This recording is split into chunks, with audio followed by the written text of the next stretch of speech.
contenu qu'on va voir ensemble dans cette même vidéo pourrait vous aider à préparer vos rentrées scolaires. La méthode est très facile. Dans cette vidéo, on vous partage une méthode spécifique et ultra rapide qui vous permettra de commencer une rentrée scolaire particulière. Il va falloir rester jusqu'à la fin de la vidéo pour ne pas rater toutes les astuces exclusives en or que nous vous partageons.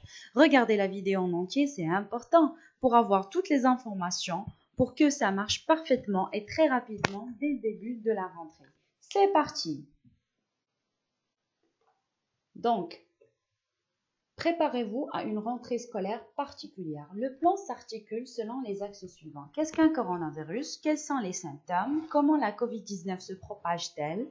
Comment se protéger et protéger les autres? Protocole sanitaire. D'accord? Donc, aujourd'hui, les enfants et les jeunes et les enseignants et les enseignantes, ce sont des acteurs importants du changement et ils constituent la future génération des dents de scientifiques. Toute crise constitue pour eux une occasion d'apprendre et d'accroître leur résilience tout en créant une communauté plus altruiste. Les informations concernant la COVID-19 fournies aux élèves permettront d'atténuer leurs craintes concernant la maladie et renforceront leur capacité à faire face à toutes les conséquences secondaires de l'infection sur leur vie. Le présent vidéo contient des messages clés ainsi que des éléments pour inciter les administrateurs scolaires, les enseignants et les enseignantes et autres membres du personnel, les parents, les personnes ayant la charge d'un enfant, les membres de la communauté ainsi que les enfants eux-mêmes à contribuer à la sécurité et au bon état sanitaire des écoles.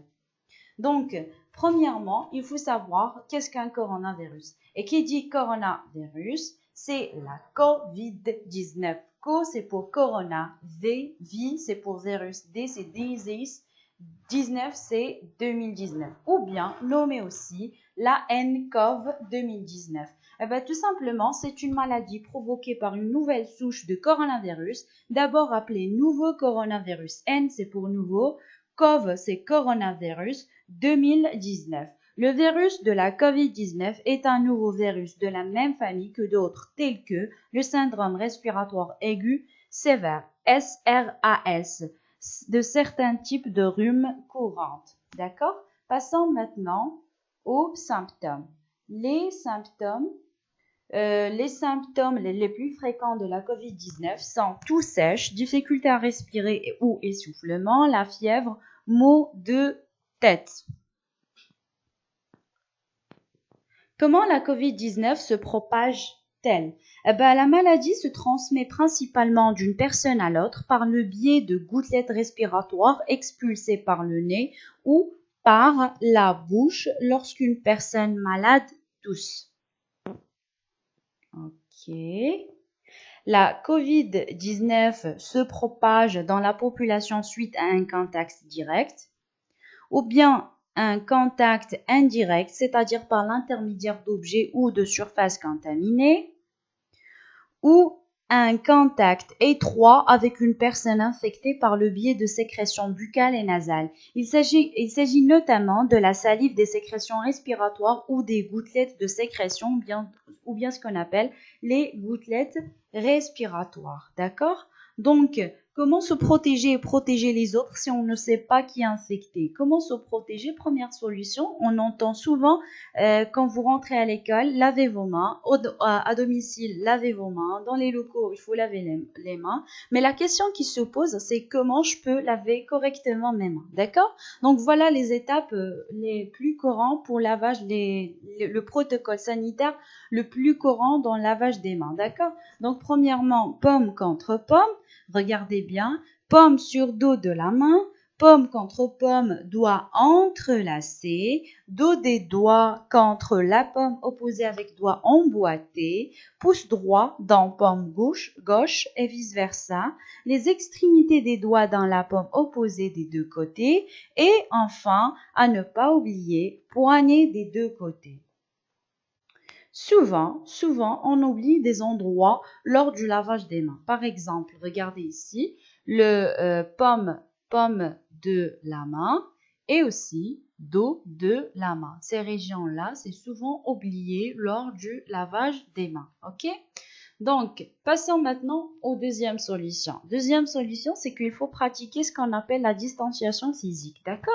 Donc, pour la distanciation physique, consiste à maintenir une distance ou un espace entre les personnes afin de prévenir la propagation de la maladie. Pour contribuer à ralentir la COVID-19, la propagation de la COVID-19, restez au moins à 2 mètres les uns des autres, d'accord? En effet, maintenir une distance physique est important, même si vous n'êtes pas malade. Ensuite, le port du masque médical, d'accord? Le port du masque médical est obligatoire pour les personnels en présence des élèves et de leurs responsables. Pour les collégiens aussi et les lycéens, le port du masque dans les espaces clos ainsi que dans les espaces extérieurs est obligatoire. D'accord? Maintenant, la question qui se pose, c'est est-ce que les enfants peuvent aussi contracter le COVID-19? Effectivement, oui, les enfants peuvent aussi contracter le virus. Comme vous savez, pour l'année présente, la rentrée scolaire restera marquée par un protocole sanitaire très strict. C'est pour cela que l'équipe de MixoEduc vous propose un protocole sanitaire à adapter au sein de chaque établissement. Donc, commençons par le respect des gestes barrières. Tu dois tousser ou éternuer dans ton coude ou dans un mouchoir. Attention! Tu dois utiliser des mouchoirs à usage unique et les jeter. Donc pas de partage avec tes amis. J'insiste que les serviettes à usage collectif, oui, sont à proscrites. Donc, au lieu où vos chers parents vous donnez à votre enfant des serviettes, il vaut mieux que vous leur présentez des mouchoirs jetables.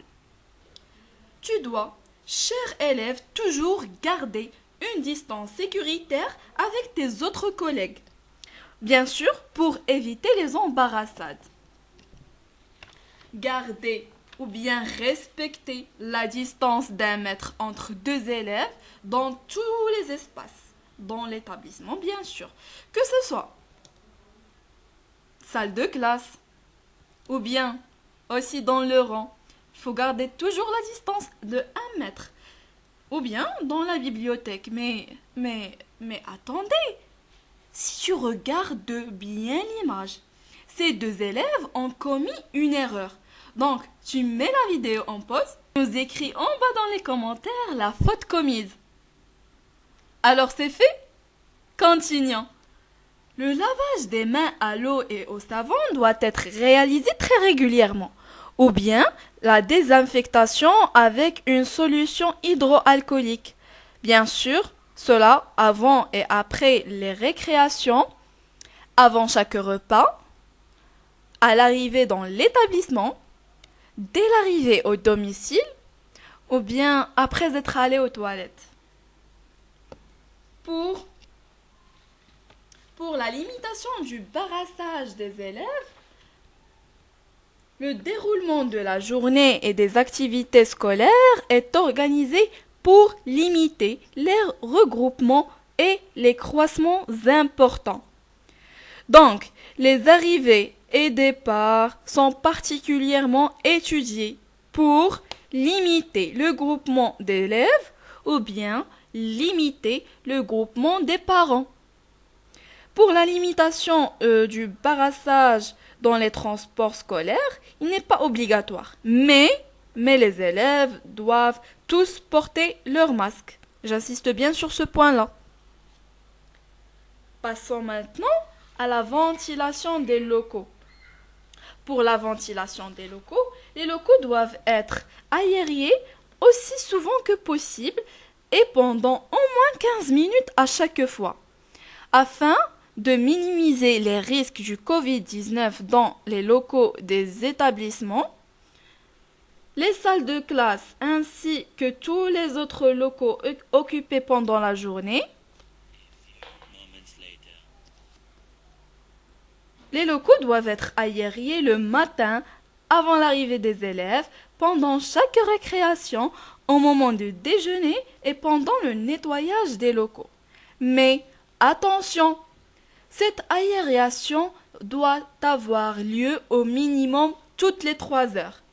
Alors, pour le nettoyage et la désinfectation des locaux et des équipements sont une composante essentielle pour lutter contre la propagation du virus, bien sûr. Avec l'appui de la collectivité locale, il revient à chaque école et établissement de l'organiser selon ces principes qu'on vous propose, bien sûr. Premièrement, la désinfectation des objets partagés au sein d'une même classe ou d'un même groupe. Un nettoyage des sols et des grandes surfaces telles que les tables par exemple ou bien des bureaux est réalisé au minimum une fois par jour.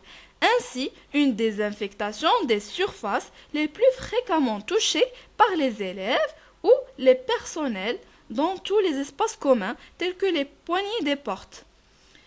Passons maintenant au rôle qui va jouer l'enseignant dans ce protocole. Donc, pour les enseignants, ils vont jouer un rôle très important pour faire réussir ce protocole au sein d'une classe. Pour cela, les professeurs doivent consacrer un temps pour chaque séance. Tout d'abord pour sensibiliser les élèves et les inciter à suivre le protocole sanitaire afin de les protéger. Il est censé que chaque enseignant doit vérifier la température de chacun de ses élèves, ainsi de les engager à la désinfectation de leurs objets. Vous vous demandez quel est le protocole qu'on va suivre pour les internats. On n'a pas oublié les internats.